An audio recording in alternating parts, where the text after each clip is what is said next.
या नमस्कार साथियों, स्वागत है हमारे YouTube चैनल अनमोल क्लासेस पर। साथियों, मैं उम्मीद करता हूं कि आप सभी लोग स्वस्थ, मस्त, ज़बरदस्त और जिंदाबाद होंगे। साथियों, आज हम लोग सुखनासोपदेश का अध्ययन करेंगे और सुखनासोपदेश जो है वो कादम्बरी का एक अंश है। जो कादम्बरी जो कथा है वो दो भागों में डिवाइड है। पूर्वार्ध जो है, एक पूर्वार्ध एक उत्तरार्ध। तो पूर्वार्ध जो है वहाँ से लिया गया है ये सुखनासोपदेश। पूर्वार्ध जो है वो बाणभट्ट ने लिखा था और उत्तरार्ध लोग कहते हैं कि इनके पुत्र पुलिंद भट्ट द्वारा लिखा गया है। साथियों, बाणभट्ट की ये अंतिम कृति है और हमारे विषय में लगा हुआ है, सिलेबस में लगा हुआ है सुखनासोपदेश। तो हम लोग सुखनासोपदेश का अध्ययन करेंगे और साथियों इसके साथ ही हम लोग 20 श्लोक जो कादम्बरी के जो है स्टार्टिंग के, उन पर भी चर्चा करेंगे। तो आज फिलहाल सुखनासोपदेश पर ही चर्चा होगी। तो चलिए हम लोग स्टार्ट करते हैं।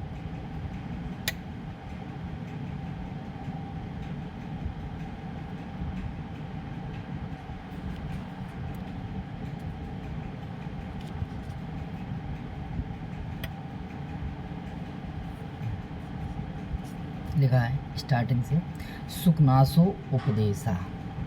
साथियों, सुखनासो उपदेशा अर्थात सुखनास का उपदेश। सुखनास इसमें वक्ता है और श्रोता जो है वो चंद्रापीठ है। यानी बोलेंगे सुखनास और सुनेंगे चंद्रापीठ। सुखनासो उपदेश में अगर समास पूछा जाए तो आप लगाएंगे षष्ठी तत्पुरुष समास। देखिए यह समास षष्ठी तत्पुरुष। कथा क्या होती है? कथा कवि कल्पित होती है।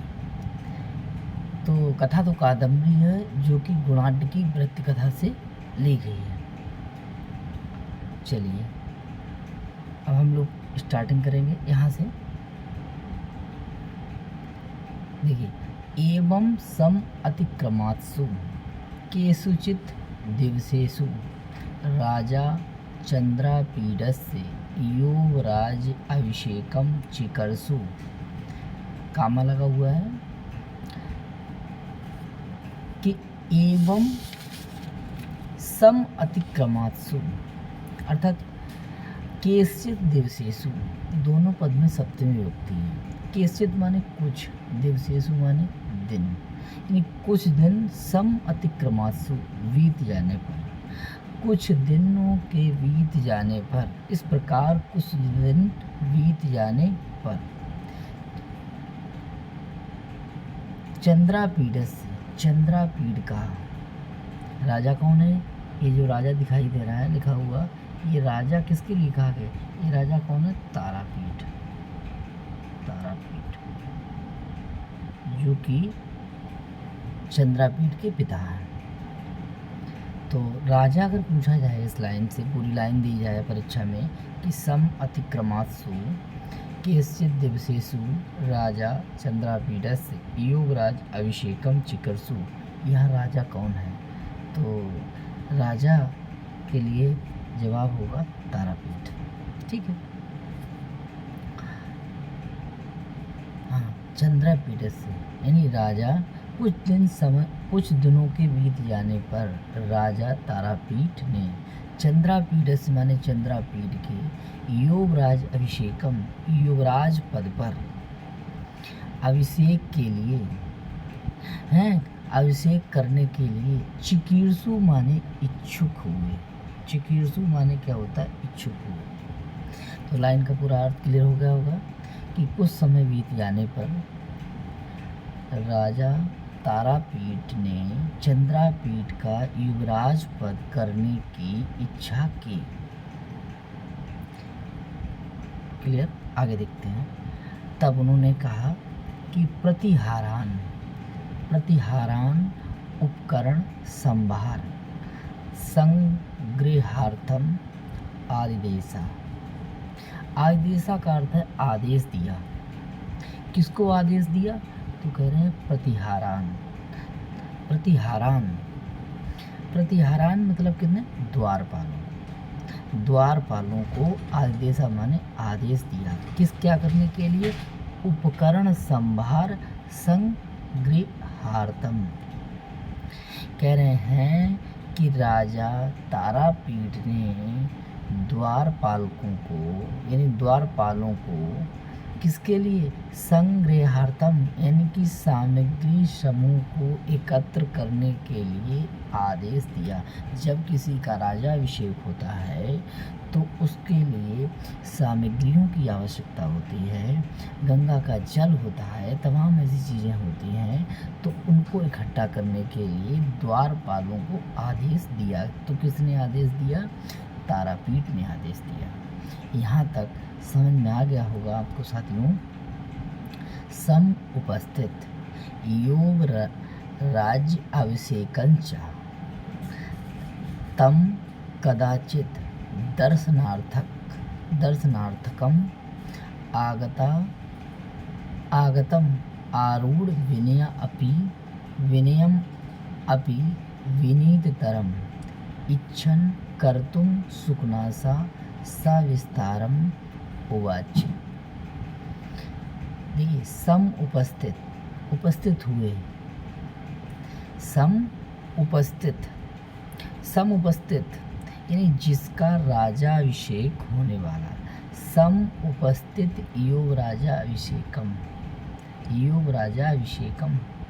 यानी जिसका राजाभिषेक होने वाला है, ठीक है, जिसका राजाभिषेक होने वाला है निकट भविष्य में, या निकट भविष्य में संपन्न होने, जिसका राजाभिषेक होने वाला है। तो बोले तम माने, तम किसके लिए आया है, तम चंद्रापीठ। तो कदाचित किसी दर्शनार्थक दर्शन करने के लिए, आगतम माने आए हुए, आरूढ़ यानी विनय संपन्न को, अपि माने आरूढ़म विनयम अपि, आरूढ़ विनयम अपि यानी कह रहे हैं विनय संपन्न को, विनय यानी लोकाचार अथवा विनम्रता सिखाने के लिए हैं, विनीततरम इच्छन कह रहे हैं कि किसी दिन दर्शन करने के लिए आए सुकनास मंत्री के समीप आए हुए उस चंद्रापीठ को जिसका राजाभिषेक होने वाला है, तो विनयी होने पर भी, आरूढ़ विनयम अपि विनयी होने पर भी, विनीततरम इच्छन विनय होने पर भी अधिक विनय बनाने की इच्छा से, सुकनासा माने सुकनास ने, सविस्तारम माने विस्तार सहित, उवाच माने कहा, उवाच माने क्या, बोले या कहा। तो देखिए उवाच में जो है वो कौन सी लकार है भैया, ये उवाच जो है इसमें लकार बोली जाएगी तो लिट लकार है। कौन सी लकार है, लिट लकार है। उवाच में कौन सी लकार है, तो लिट लकार है। अब देखते हैं साथियों, ये लिखा हुआ आरूढ़ विनयम, इसमें बहुब्रीहि समास है, नोट कर लेंगे। यहाँ तमपस्य चंद्रापीठ का बोध हो रहा है, और जो उवाच में आपको बता दिया कि लिट लकार है। आदिदेशा में भी आपकी लिट लकार है, प्रथम पुरुष एकवचन। साथियों परीक्षा में प्रश्न आ जाता है प्रतिहारान, इसको नोट कर लेंगे, इसका अर्थ द्वारपाल होता है। और एक बार परीक्षा में आया था उपकरण, उपकरण जी ए वाला पद भी इम्पॉर्टेंट है, उपकरण, उपकरण, उपकरण, ठीक है, उपकरण ये इम्पॉर्टेंट है, उपकरण। एक पद और इम्पॉर्टेंट है, चिकीर्सु, चिकीर्सु, चिकीर्सु जो है यहाँ क्री धातु, क्रीसन और ओ, ठीक है, इच्छुक। अच्छा, तो ये हो गए आपके प्रश्न, इसे नोट कर लेंगे। और एक प्रश्न और रह गया है, केस्य दिवसेषु समतिक्रमात्सु। ये देख रहे होंगे आप, यहाँ पर ये है, केस्य दिवसेषु समतिक्रमात्सु सम अतिक्रम सत्री यस्य च भाव लक्षण। यहाँ भाव लक्षणा सप्तमी, इसे सती सप्तमी भी कहते हैं। ठीक है, आगे हम लोग स्टार्टिंग, कुछ किताबों में ये नहीं मिलेगा। हम जिस किताब का अध्ययन कर रहे हैं वो किताब हमारी है महाकवि वाणवट विरचितम सुखनासोपदेशः कादम्बरी रीता। ये है आचार्य रामनाथ शर्मा सुमन, इसमें दिया गया। कुछ किताबों में ऐसा है कि स्टार्टिंग होती है यहाँ से तात चंद्रापीठ। तो चलिए, जो किताब हो आपके पास उससे अध्ययन कर रहे होंगे आप, तो स्टार्ट करें। तात, सुखनास बोल रहे हैं कि तात चंद्रापीठ। साथियों, ये तात शब्द का प्रयोग छोटे के लिए भी हो जाता है, बड़े के लिए भी हो जाता है। तो यहाँ पर जो तात शब्द है वो किसके लिए आया है, तो आप कहेंगे चंद्रापीठ के लिए आया है। तात चंद्रापीठ विदित वेदितव्यस्य अधीत सर्वशास्त्रस्य ते न अल्पम उपदेष्टव्यम अस्ति। कह रहे, हे प्रिय चंद्रापीठ, हे पुत्र चंद्रापीठ, विदित वेदितव्यस्य, जो जानने योग्य चीज़ें हैं, जो भी जानने योग्य चीज़ें हैं, जो भी वस्तु जानने योग्य है, वो सब तुम जानते हो, हमें तनिक बताने की कोई ज़रूरत नहीं है। अधीत सर्वशास्त्र से, और सभी तुमने शास्त्रों का अध्ययन कर लिया है। 14 प्रकार की विद्याओं का आपने अध्ययन कर लिया है, 64 कलाओं का आपने अध्ययन कर लिया। आप सब कुछ जानते हैं, और जो जानने योग्य चीज़ें हैं वो भी सब आप जानते हैं। ते तुम्हारे द्वारा सब कुछ अध्ययन कर लिया गया है। न अल्पम, अल्पम माने थोड़ा भी, अपि माने भी, उपदेष्टव्य माने उपदेश देने की कोई ज़रूरत नहीं है, आप सब कुछ जानते हैं। ठीक है, तो कह रहे हैं केवलन च, केवलन च, अतः तुम्हारे लिए तनिक भी उपदेश देने की कोई ज़रूरत नहीं है। फिर कह रहे हैं कि केवलन च, फिर भी निसर्गता, स्वभाव से, फिर भी निसर्गता माने स्वभाव से। लिखा एव आनु नहीं है, एव आनु ये दिखाई दे रहा होगा, इस किताब में गलत है, एव भानु होगा, भानु। ठीक है, सही कर लेंगे इसे। भानु माने होता है सूर्य। ठीक है, तो कह रहे हैं कि केवलम माने फिर भी, निसर्गता माने स्वभाव से। जो अंधकार होता है, तब माने अंधकार, बोले जो अंधकार होता है वो कैसा होता है, तो बोले अति गहना। केवलम चा, फिर भी निसर्गता माने स्वभाव से जो अंधकार होता है वो कैसा होता, अति गहना। अंधकार कैसा होता, अति गहना, बड़ा ही मतलब सघन होता है, घना होता है। ठीक है, आगे तो कह रहे हैं कि जो अंधकार होता है वो घना होता है। अब अंधकार को अगर हम हटाएंगे तो किन किन चीज़ों से दूर किया जा सकता है अंधकार, तो बोले सूर्य के प्रकाश से दूर किया जा सकता है। अगर अंधकार आ जाए तो वो सूर्य के प्रकाश से दूर किया जा सकता है। और क्या कह रहे हैं, अगर अंधकार रत्नों के प्रकाश से दूर किया जा सकता है। भानु भेद्यम, भानु माने सूर्य के, भेद्यम माने भानु भेद्यम यानी सूर्य के प्रकाश से भेदा जा सकता है। रत्न आलोक छेद्यम, रत्नों के आलोक माने प्रकाश से, छेद्यम हटाया जा सकता है। प्रदीप प्रभापनेयम, प्रदीप माने होता है दीपक की लौ से हटाया जा सकता है। प्रदीप प्रभापनेयम, दीपक की लौ से हटाया जा सकता है। सुखनास कह रहे हैं कि अगर अंधकार जो होता है वो घना होता है तो उस अंधकार को सूर्य के प्रकाश से हटाया जा सकता है, रत्नों के आलोक से हटाया जा सकता है, प्रदीप दीपक की लौ के प्रकाश से हटाया जा सकता है। ठीक है। और सुखनास कह रहे हैं लेकिन ये अंधकार जो बताया है वो कैसा अंधकार है? बोले यौवन प्रभवम, जो यौवन से उत्पन्न अंधकार होता है, जो यौवन से उत्पन्न अंधकार होता है वो अंधकार ना तो सूर्य के प्रकाश से हटाया जा सकता है, इसीलिए अभानुभेद्यम कहा, न रत्न आलोक छेद्यम, न रत्नों के प्रकाश से हटाया जा सकता है और ना कि दीपक की लौ के प्रकाश से हटाया जा सकता है।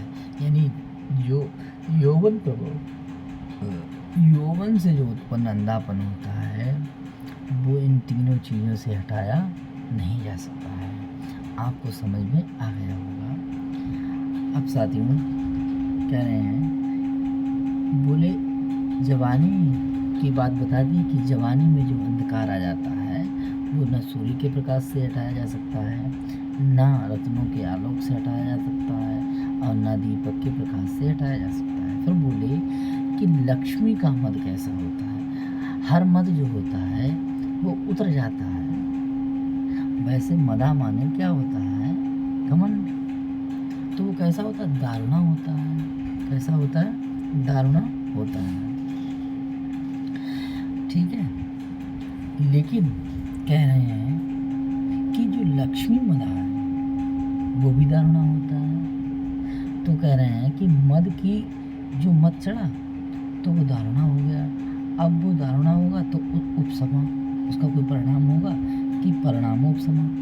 कह रहे हैं कि परिणामोपसमा, भाई निश्चित समय पे जा कर के आपने पिए है, ठीक है, किसी का सेवन किया है किसी मद का, तो आप एक लिमिट के बाद में 1 घंटा 4 घंटा 5 घंटा के बाद में वो या सुबह से लेकर शाम तक उतर जाएगा। लेकिन कह रहे हैं कि जो लक्ष्मी का मद है, जो लक्ष्मी का मद है वो अपरिणामोपसमा, वो अंतिम अवस्था तक नहीं उतरता है।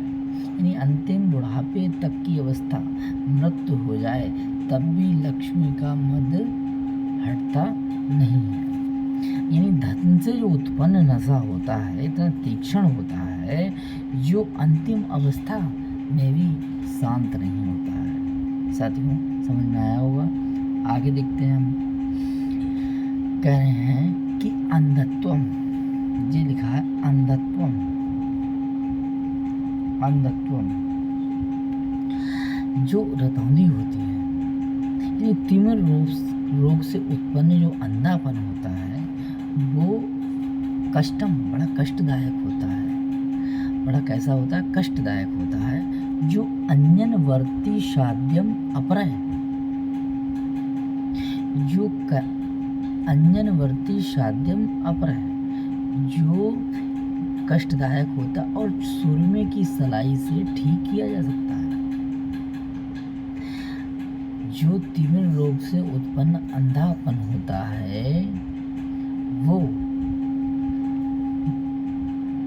सुरमे की सलाई से, काजल से दूर किया जा सकता है। बाणभट्ट कह रहे हैं, सुखनास कह रहे हैं, बाणभट्ट ने लिखा है तो सुखनास कह रहे हैं कि वो अंधापन नहीं है, ऐश्वर्य वाला जो अंधापन है, ऐश्वर्य से उत्पन्न जो अंधापन है वो अनंजनवर्ती साध्यम अपर है, जो सुरमे की सलाई से भी ठीक नहीं किया जा सकता है।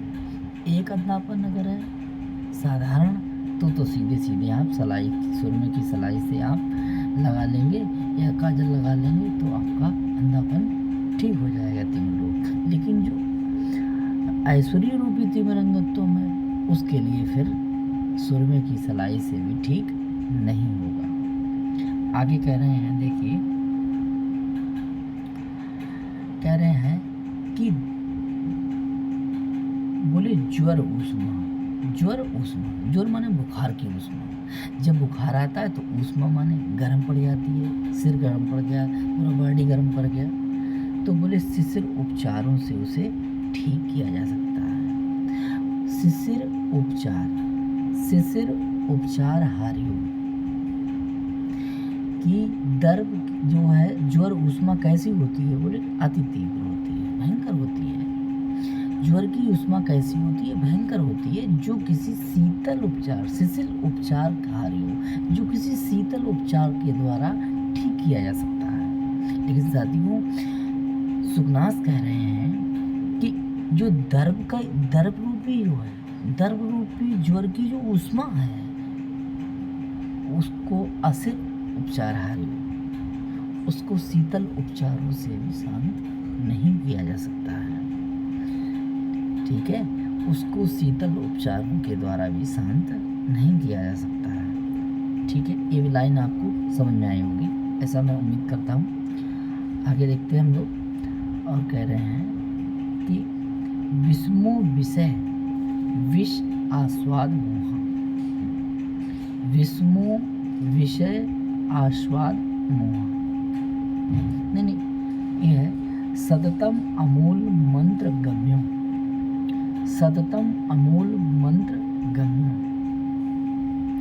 कह रहे हैं, जिसे सततम माने लगातार, निरंतर। अमूल का अर्थ होता है जड़ी बूटियों के द्वारा, और मंत्र माने होता है मंत्रों के प्रयोग से। कह रहे हैं कि जिसे निरंतर जड़ी बूटियों व मंत्रों के प्रयोग से भी हटाया नहीं जा सकता है। और कह रहे विषमो माने विषय रूपी विषमो विषय विष आस्वाद मोह।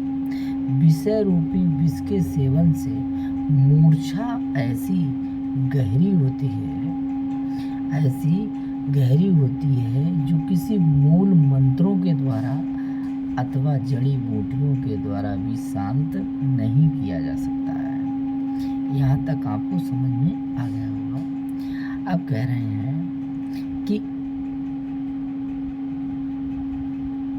सुकनास कह रहे हैं कि मलालेपा, मल लग जाने से, गंदगी लग जाने से, बोले वो कैसा होता है, गंदगी कैसी होती है? बलवान होती है, जो नित्यम स्नान शौचवाद्य से भी बाधित किया जा सकता है। मतलब स्नान शौच करके आप उस मल को हटा सकते हैं।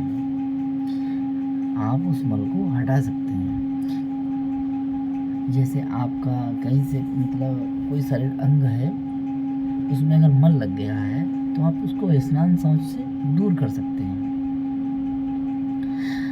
सुकनास कह रहे हैं कि जो राग का मल है, जो प्रेम का मल है, वो कैसा होता है? बोले बलवान होता है। उसके लिए आस्नान शौचवाद्य, जिसे निरंतर स्नान करने पर, शौच करने पर भी हटाया नहीं जा सकता है, जिसे नित्य स्नान व शुद्धि से भी नहीं हटाया जा सकता है। ऐसा होता है, यानी आसक्ति रूपी मल का लेप इतना प्रबल होता है कि जिसे मतलब नित्य स्नान और शुद्धिकरण करके भी हटाया नहीं जा सकता है। ठीक है, आगे देखते हैं। अब कह रहे हैं कि राज्य सुख सन्निपाता निद्रा। राज्य सुख सन्निपात निद्रा भवति।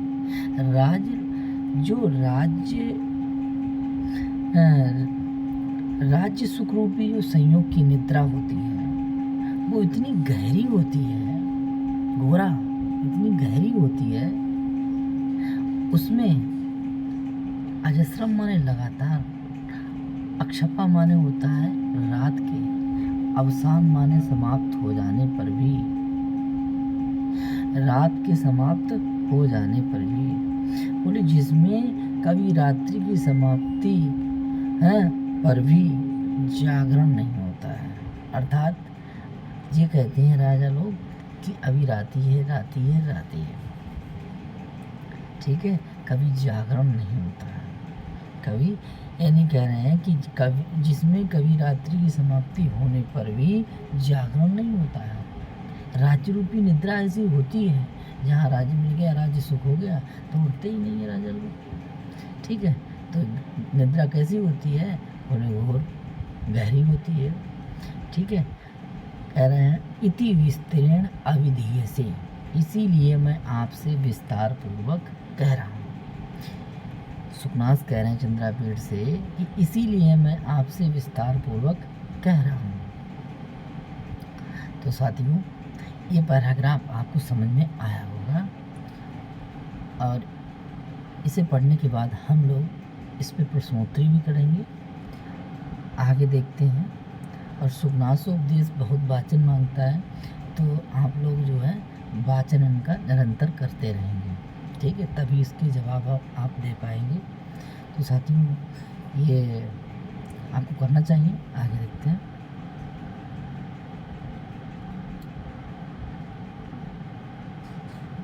मैं थोड़ा प्रश्न बता दे रहा हूँ। चलिए देखिए, अगर ये चंद्रापीठ अगर है, ये पूछा जाता है इसमें कौन सा समास है, तो बहुव्रीहि समास हो जाएगा, ठीक है। आगे विदित वेदितव्य, विदित वेदितव्य, इसमें अगर समास पूछा जाए तो ये विशेषण है चंद्रापीठ का, इसमें भी समास बहुव्रीहि हो जाएगा। अधीस सर्वशास्त्र से, इसमें भी समास बहुव्रीहि हो जाएगा। और ये लाइन जो तात चंद्रापीठ विदित वेदितव्य अधीस सर्वशास्त्र तेना अल्पम उपदेष्टव्यम अस्ति, ये कारण बता रही है, इसीलिए साथी को यहाँ पे काव्यलिंग अलंकार है, ठीक है। आगे अब कह रहे हैं कि तिमिर ऐश्वर्य तिमिर अंधत्वम, अगर इतना पूछा जाए, पूछे कौन सा अलंकार है, तो आप लगाएंगे रूपक अलंकार। साथियों, दर्प दाह ज्वर उष्मा अगर पूछा जाए तो इसमें लगाएंगे रूपक अलंकार, ठीक है। अक्षपा का अर्थ रात होता है और लाइन तो एक एक इम्पॉर्टेंट है, ठीक है। आगे देखते हैं।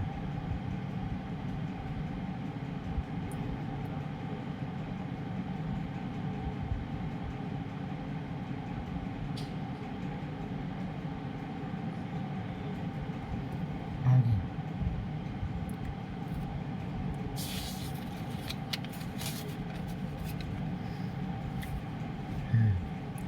अब कह रहे हैं अविधीय से जो है अविधा कर्मवाच्य लटलकार मध्यम पुरुष एक वचन, ठीक है, तुमसे कहा जा रहा है, ये लिखा हुआ है।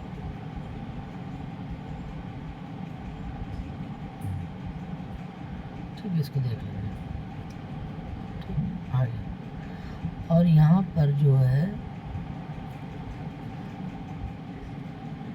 विस्तरेण में जो तृतीया व्यक्ति दिखाई गई है वो आप देख लेंगे। विस्तरण माने विस्तार पूर्वक, तो प्रकृति आदि शब्दों के योग में तृतीया व्यक्ति होती है और सूत्र है प्रकृति आदिव्या उपसंख्यानम। इस सूत्र से विस्तरण में तृतीया हुई है, नोट कर लेंगे आप लोग। आगे देखते हैं। अब 3 नंबर पैराग्राफ मेरी किताब में, कुछ लोगों की किताब में 2 नंबर होगा। तो चलिए, कह रहे हैं कि अनर्थ की परंपरा, तो प्रश्न आता है कि अनर्थ की कितनी परंपराएं हैं, तो आपका जवाब होगा 4। कितनी होती है? 4। एक ऐसे प्रश्न आ जाएगा कि अनर्थ की परंपरा कितनी होती है? 4। तो 4 कौन कौन सी होती है देखेंगे। नंबर 1 बोले गर्वे ईश्वरत्वम, गर्वे ईश्वरत्वम, भाई गर्भ में आए ईश्वर तय हो गया कि आपके पिताजी मतलब राजा हैं तो आप भी राजा बनेंगे। तो ये जो है ये अनर्थ की पहली परंपरा हो गई। परंपरा शब्द स्त्रीलिंग है, इसीलिए महती भी शब्द जो है स्त्रीलिंग आया है, ये अनर्थों की परंपरा है। और सर्वा भी स्त्रीलिंग हो गया, तो आप समझ गए होंगे। सर्वा परंपरा महती, अनर्थ खलु निश्चय, निश्चय ही अनर्थों की ये सब क्या है, परंपराएं हैं। कौन कौन सी हैं? गर्वे ईश्वरत्व, गर्भ से ईश्वर हो जाना, गर्भ से ही राजा क्लियर हो जाए भाई, गर्भ से ही स्वामी हो जाना। नंबर 1, अभिनव यौवनत्वम, नव यौवन का होना। भाई आप तो राजा के लड़के हैं तो राजा ही बनेंगे, और आप नव यौवन का होना अर्थात नया नया, नई जवानी, वो भी आपके अंदर है। प्रतिरूपत्वम अर्थात अनुपम सौंदर्य होना। अब नए भी हैं आप, राजा के लड़के भी हैं आप, और अनुपम सौंदर्य और स्मार्ट भी हैं आप। ठीक है, तो तीनों अनर्थों की परंपरा हुई। और एक नंबर है अमानुष शक्तित्व, जो मानुष से कहीं जाकर ज़्यादा है, मतलब अलौकिक सामर्थ्य, पैसा घोड़ा गाड़ी सब कुछ आपके पास है, तो बिगड़ने के चांस आपके 100% तय हैं। क्योंकि आदमी के पास अगर एक ही है तो भी वो बिगड़ जाता है, तो आपके पास तो 4 है, ऐसा लिखा हुआ आगे है। तो कह रहे हैं कि गर्भ से ईश्वर होना नंबर 1, नव यौवन का होना नंबर 2, अनुपम सौंदर्य का होना नंबर 3, और अलौकिक सामर्थ्य का होना नंबर 4। तो अनर्थों की परंपरा पूछी जाए तो कितने लगाएंगे? 4 लगाएंगे। साथियों आगे देखते हैं, कह रहे हैं कि आविनिया नाम, आविनिया नाम, आविनिया नाम मतलब अनर्थों की एक एकम अपि, एक एक करके, एसाम आयतनम, जे उद्दंडताओं की एक एक करके, एसाम माने ए, आयतनम माने घर है। ये तो वास्तव में, ये सब वास्तव में अनर्थों की सबसे लंबी क्या है, कड़ी है या घर है।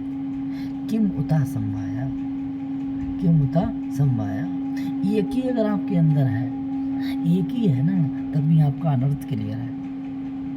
और यहाँ तो आपके अंदर जो ना, आपके पास तो 4 हैं। ठीक है, तो आविनिया नाम उद्दंडताओं का एक एक करके जी क्या है, आयतनम घर है। किम उता संभाया, आपके पास तो 4 हैं। ये बात कह रहे हैं सुखनास, किससे कह रहे हैं? चंद्रापीठ से। और क्या कह रहे हैं? बोले यौवनारंभे, यौवन के आरंभ में, चा माने और, प्राय माने प्राय, अक्सर ऐसा होता है कि यौवन के आरंभ में जब आदमी जवान होता है तो उसके आरंभ में बोले बुद्धि जो होती है वो कालुष्याम उपयाति, कलुषता को प्राप्त हो जाती है। बुद्धि जो है यौवन के आरंभ में बोले बुद्धि कालुष्याम उपयाति, ठीक है, बोले मलिनता को प्राप्त हो जाती है। कालुष्याम का अर्थ है मलिनता, मैली। बुद्धि यौवन के आरंभ में कालुष्याम उपयाति, बुद्धि यौवन के आरंभ में कलुषता को प्राप्त हो जाती है। ठीक है, कर्ता हो गया बुद्धि, उपयाति हो जाती है कैसी? कालुष्यम, कलुषता को प्राप्त हो जाती है। बोले क्या करने पर भी? बोले शास्त्र जल प्रक्षालन निर्मला पे, शास्त्र रूपी जल के प्रक्षालन करने पर भी, यानी कितना भी पढ़ा लिखा देने पर भी, कहने पर भी, कह रहे हैं कि शास्त्र रूपी जल के द्वारा धुलने से निर्मल होने पर भी मलिनता को प्राप्त हो ही जाती है। कितना भी पढ़ाओ, कितना भी कहो, लेकिन ये बुद्धि जो है ना, यौवन के आरंभ में भटक ही जाती है साहब। ये बात सुखनास कह रहे हैं, किससे? चंद्रापीठ से कह रहे हैं। आगे देखते हैं, और आगे आप कह रहे हैं, बोले जो यौवन के आरंभ में यूनाम दृष्टि, जो युवकों की दृष्टि होती है, यूनाम दृष्टि भवती, जो युवकों की दृष्टि होती है यौवन के आरंभ में, जो युवकों की दृष्टि है वो कैसी रहती है? सरागैव, उज्जित धवलता अपि, उज्जित धवलता अपि, यानी युवकों की दृष्टि यौवन के आरंभ में बोले उज्जित धवलता अपि, यानी सफेदी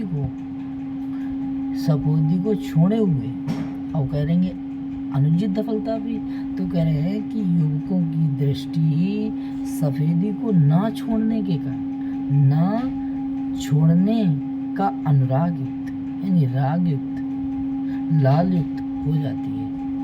यानी युवकों की दृष्टि सफेदी को ना छोड़ने के कारण राग युक्त हो जाती है। ठीक, अनुराग आ जाता है, प्रेम आ जाता है। आगे और क्या कह रहे हैं, बोले यौवन के आरंभ में, यौवन के समय जो पुरुष की प्रकृति होती है, पुरुष का जो स्वभाव होता है वो कैसा हो जाता है, बोले शुष्कपत्रम, सूखे पत्ते के समान हो जाता है। यौवन के समय पुरुष का जो स्वभाव होता है वो सूखा पत्ता हो जाता है। और सूखा पत्ता भाई साहब कह रहे हैं कि वो अप्रतिमान है, दूर डाल ले जाता है। जैसे सूखा पत्ता, वात्या माने वायु, जैसे वायु सूखे पत्ते को उड़ा ले जाती है, वैसी यौवन के समय पुरुष की प्रकृति हो जाती है। वैसे ही यौवन के समय पुरुष की प्रकृति हो जाती है। बोले समुद्र भूत रजो भ्रांति अति दूरम इच्छाया, इच्छाया कह रहे हैं कि युवावस्था में रजोगुण के कारण, समुद्र भूत रजो भ्रांति, रजोगुण के कारण उत्पन्न भ्रम वाला स्वभाव, पुरुषम माने पुरुष को अपनी इच्छा के अनुसार, आत्म इच्छा है, अपनी इच्छा से उसी प्रकार से दूर खींच ले जाता है जिस प्रकार से धूली का चक्कर, जिससे आपने डंडूरो देखा होगा हमारी देहाती की भाषा में, जिस प्रकार से धूली के चक्कर से युक्त बवंडर जो इधर करके राउंड काटता है, वो सूखे पत्ते को उड़ा करके दूर फेंक देता है, उसी प्रकार से यौवन के आरंभ में पुरुष की प्रकृति ऐसी हो जाती है जैसे सूखा पत्ता एक हवा के चपेट में बहुत दूर जाकर के गिरता है, वैसी स्थिति हो जाती है। ये बात बता रहे हैं सुकनास चंद्रापीठ के लिए। ठीक है, तो आपको समझ में आया होगा साथियों। और आगे, इससे आगे अब देखिए, ये जो है ये देख लीजिए, गर्वेश्वर प्लस त्व बराबर क्या बन जाएगा, गर्वेश्वरत्व। आगे यहाँ जो खलु शब्द दिया है वो सचमुच यानी वास्तव में। आगे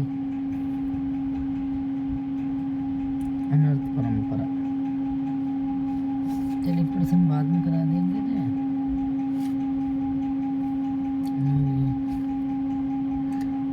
आयतनम का अर्थ होता है निवास स्थान। ठीक, चढ़ती जो सरागे एक जो पद है, ये सरागे, इसमें साथियों जो है कहाँ है, इसमें बहुव्रीहि समास लगाएंगे।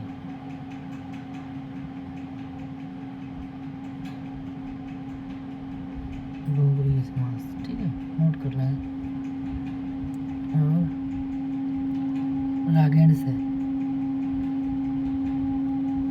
वात्या में आप वात, यथ और टाप ये जोड़ देंगे, वात वात्या।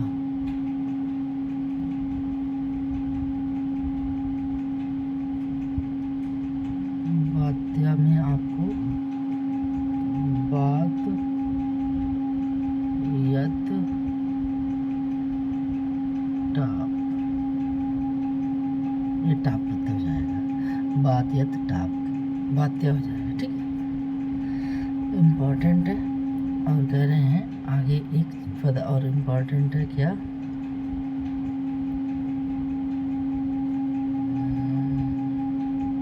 ये लिखा है अति दूरम। साथियों अति दूरम, तो अति दूरम में जो है ये द्वितीय व्यक्ति हो जाएगी, यानी बहुत दूर। यहाँ दूरम सूत्र है, दूरम पद में द्वितीय व्यक्ति हुई है। एक सूत्र है दूरांतिक अर्थव्यो द्वितीयाचा, इस सूत्र से आपकी दूरम में कौन सी व्यक्ति हो जाएगी, द्वितीय। ठीक, नोट कर लेंगे, आगे देखते हैं। तो